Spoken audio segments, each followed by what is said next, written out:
Assalamualaikum warahmatullahi wabarakatuh. Perkenalkan, nama saya Amanda Putri, kelas 12A. Materi wirausaha produk kerajinan untuk pasar global dari Madrasah Aliyah TPI Sawit Seberang.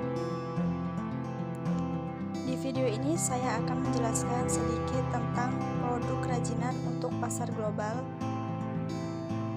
Mari kita simak sama-sama video berikut ini.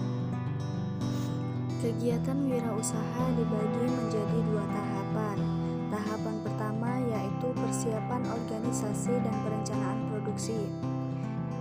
Di tahapan pertama meliputi 4 hal, yaitu yang pertama, pembentukan organisasi dan pembagian tugas.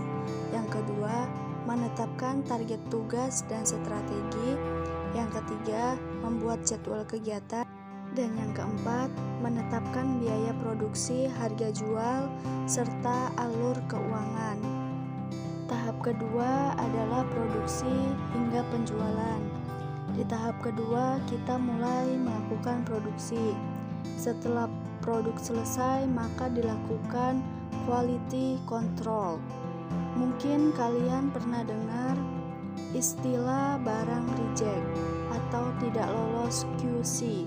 Nah, barang tersebut bisa ketahuan tidak sempurna karena dilakukan quality control terlebih dahulu. Kemudian setelah barang oke, baru dikemas, promosi, dan penjualan dan distribusi. Selanjutnya, pasar sebagai salah satu faktor kunci wirausaha kerajinan atau kunci wirausaha kerajinan yaitu pasar.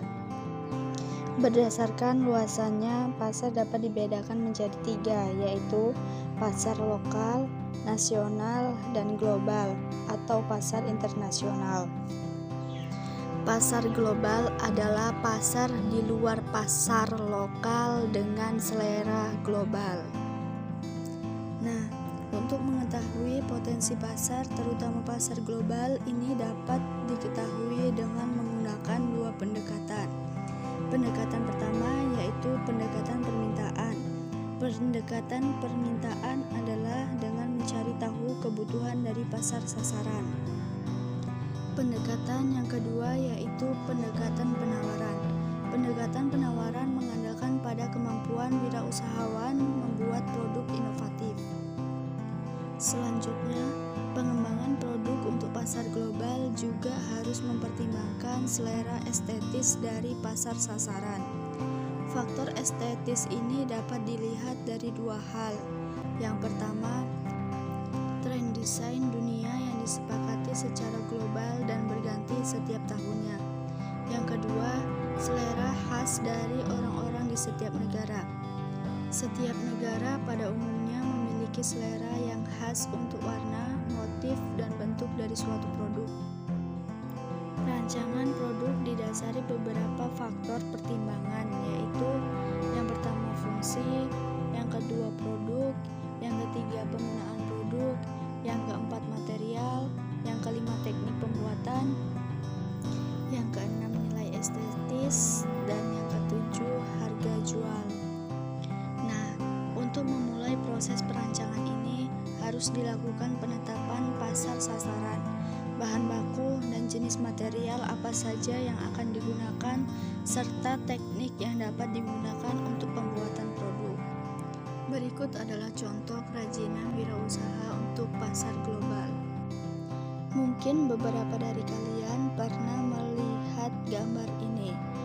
Round bambu wall art seharga $299 atau 4,3 juta rupiah, di mana di Indonesia ini disebut tampah dan harganya relatif murah. Di luar negeri, suatu benda yang kita anggap hanya sebagai alat dapur bisa memiliki nilai estetika dan seni yang tinggi serta harga yang mahal. Ini membuktikan bahwa kerajinan Indonesia mulai go internasional.